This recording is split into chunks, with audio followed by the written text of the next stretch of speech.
Hey everyone, I want to talk to you about intermittent fasting today. What's the deal with it? Do you need to do it? What does it mean anyways? And does it work? If you're new to my channel, my name is Dr. Michael Corsilis. I am a naturopathic physician and a physician assistant, so I have 2 degrees that a lot of people don't even know about, but I basically integrate conventional medicine with naturopathic or functional medicine. I do that in a primary care setting. So when it comes to intermittent fasting, a lot of patients are doing this nowadays because they're noticing it does help with weight loss. When it comes to weight loss, there's a number of different ways for weight loss, and I found out over the years that so many people do well on various diets. Some people do great, other people do horrible on the diet. But intermittent fasting is one possible way to help with weight loss. Now, what are some other things that it can help for? I found that intermittent fasting is actually very, very beneficial, and I recommend it very often for a lot of gastrointestinal disorders. So I see a lot of like irritable bowel syndrome or IBS or SIBO, S-I-B-O, or small intestinal bacterial overgrowth. Some people also have a lot of gas, bloating, they're farting all the time, which is natural, but not if it happens all the time. When it comes to frequent bloating or IBS or SIBO, you're going to get a lot of bloating, abdominal pain. You can even have some constipation, diarrhea. But if you're doing intermittent fasting, it actually can benefit you.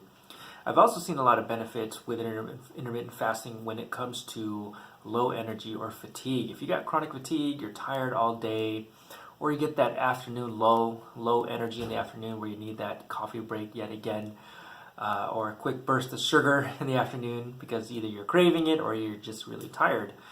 Intermittent fasting actually helps really well for those folks who are really dragging. So it really works well for that chronic fatigue.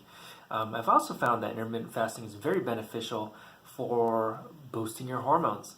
So I do a lot of hormonal balancing. So that's for, if you have for my female patients are having like menopausal symptoms like hot flashes, no sex drive, that sort of thing, and I'll balance out the hormones. For my men, I'll often balance out with testosterone, and women can benefit with testosterone too. But I found when I combine whether hormonal treatments in addition to intermittent fasting or just doing intermittent fasting, that actually can benefit the hormones. The reason why you lose that weight when it comes to intermittent fasting, it doesn't mean that you're really just skipping breakfast.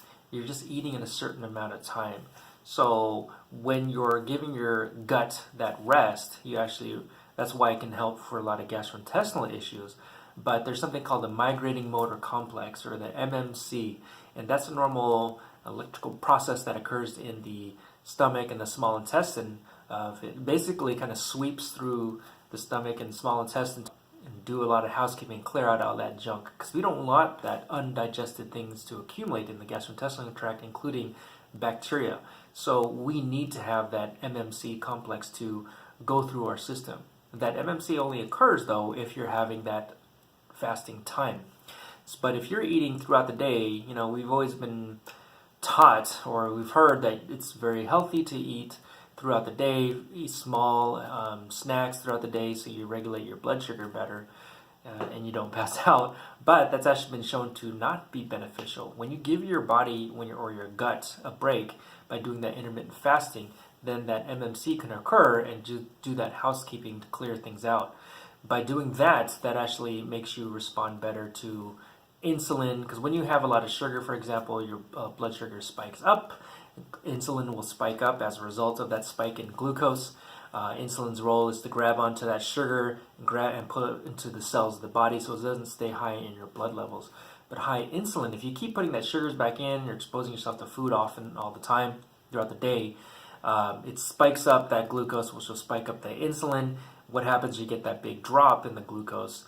And then what happens as a result of that, cortisol, or stress hormone, will spike up as well. And if you keep having that roller coaster of those hormones, that will make you more prone to gaining more belly fat, gaining weight. You're more prone to insulin resistance, which leads to type 2 diabetes. When it comes to intermittent fasting, it really helps for regulating the sugars, the hormones, and resting the gut. And in turn, that'll help the energy too. So what is intermittent fasting though? So there's various forms. Some people just do it like a couple times a week. Some people do it for a full week, take a week off. There's various ways, but the way I recommend is just doing intermittent fasting every day. So you really get that MMC to occur on a regular basis to give that gut a rest. And when it comes to time period, I usually recommend, classically, it's just more like, only eat from 12 p.m. to about 7 p.m. and then rest for the rest of the time. Meaning, after 7 p.m., after dinner, you're not eating anything until 12 p.m. the next day. So there's some people who are like, man, I'm going to be starving. I'm going to get hypoglycemia. My blood sugar is going to drop. But, you can try it. But to be honest, most people actually do well without getting hypoglycemia or anything like that. In contrast, a lot of people are like, well, right now in the morning I go to Starbucks, have a coffee, which is really sugary coffee. I'll have a pastry and that sort of thing. And again, you're causing more spikes in glucose, spike in insulin, causes it to drop, which can make your cortisol go up. And again, the stress hormone causes you to retain belly fat.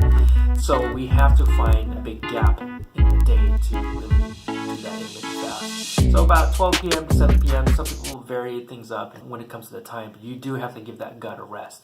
Give it a shot, see how things go. When it comes to the weight loss, though, this is one thing I caution folks. If you're going to do a diet like intermittent fasting, if it's sustainable, if you're able to do it long term, go for it.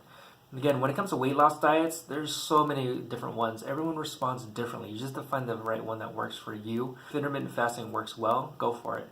The last bit of information, people always think, does intermittent fasting mean I'm just skipping breakfast? I normally skip breakfast anyway. No, you're just eating in that certain period of time, 12 p.m. to 7 p.m., for example. You can still have your 3 meals in there. You can still have the approximate amount of calories within that time period. You're just changing the timing. So hope that makes sense, and hope you enjoyed this video. And thanks for watching. I'll talk to you guys later.